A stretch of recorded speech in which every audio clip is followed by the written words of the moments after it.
There was a time, an age, where a flag didn't just mean something. It was a matter of life and death, honor or dishonor. Simple strips of fabric, yet they embodied your country, your values, your home, and your loyalties. Flying a flag high was bold and ready to fight. Striking your flag was surrender and shame.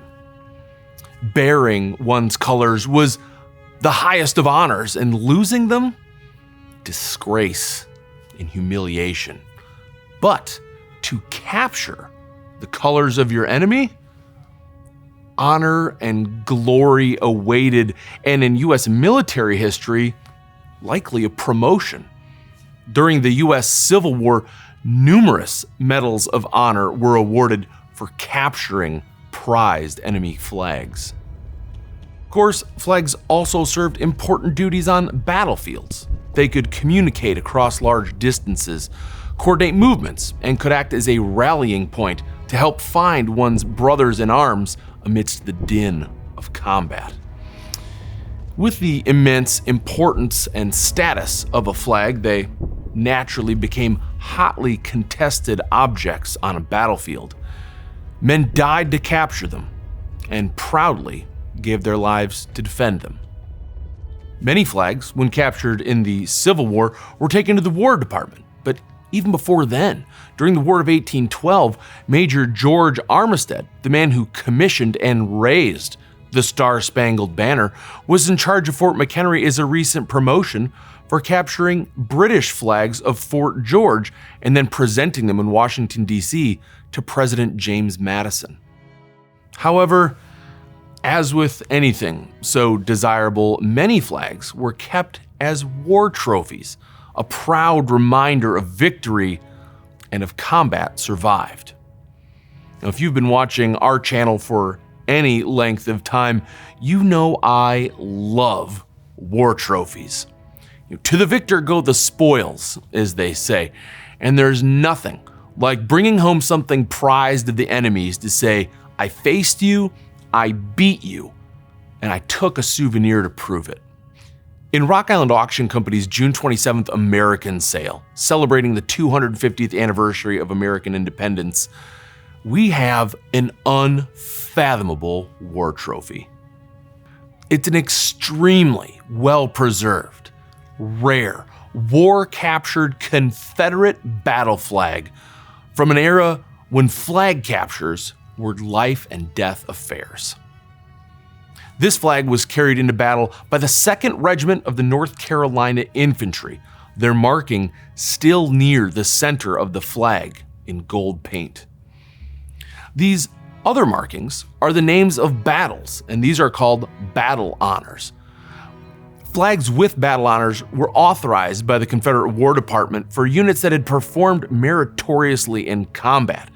And as you can see, the men of the 2nd North Carolina had earned their share of accolades, the names of the battles appearing in navy blue paint.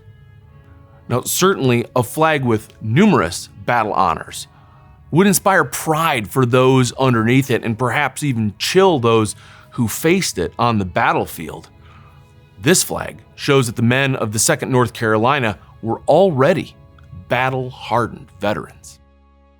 Now, while they had served since June 1861, this flag comes from later in the war. Now, how do we know?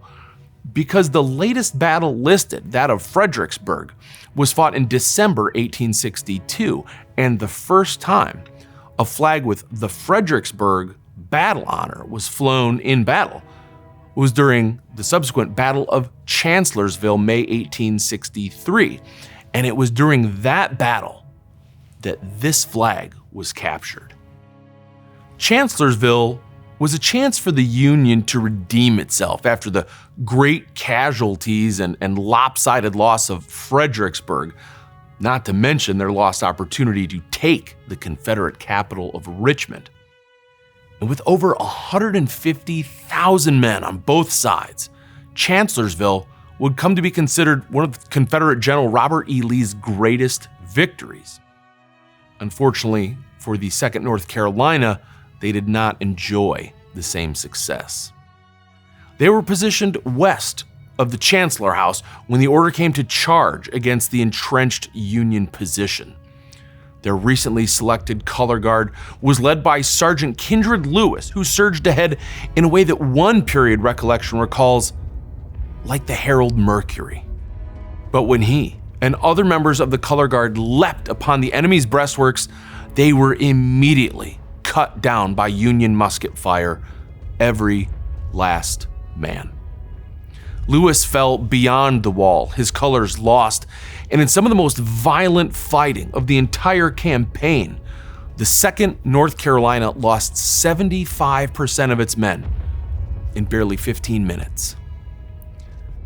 The colors were captured by the men of the 7th New Jersey Volunteers, and the 2nd North Carolina state troops continued to serve until the very end of the Civil War, even at the Appomattox Courthouse surrender, where just 6 officers and 48 enlisted men remained.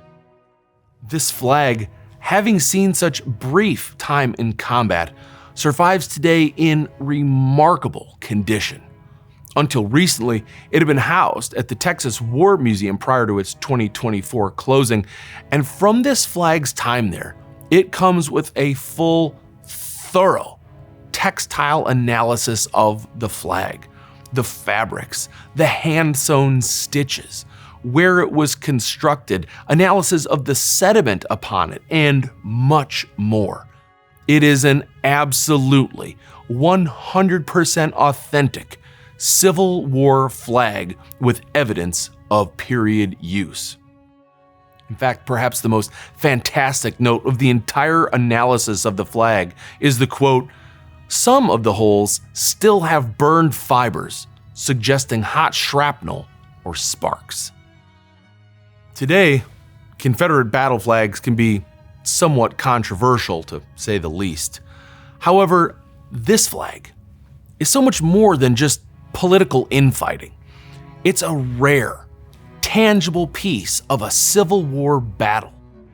It's a historic object worthy of preservation from one of the key moments in our nation's history when it was far from certain whether or not we'd remain these United States. And best of all, it's a war trophy of the conquered from a time when flags were worth dying for.